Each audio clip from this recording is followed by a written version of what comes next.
Need to remove a payment method from Prizepicks? In this quick guide, we will walk you through the steps and explain the rules you need to know. So let's get started. Before you can remove a payment method from Prizepicks, keep these rules in mind. You must wait at least 60 days from your 60 days from your first deposit using the payment method. You can only request to remove a payment method once per calendar month.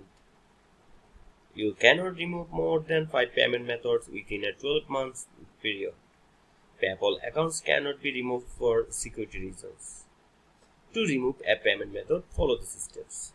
Log into your account, then tap the deposit button in the top right corner. In the deposit tab, look at the payment method you want to remove. If eligible, you will see a trash can icon next to it. Tap the icon to remove it. If you don't see the trash icon, it means your 60-day waiting period hasn't passed yet, or you have already removed a payment method this month, or you have hit the 5-time removal limit for the year.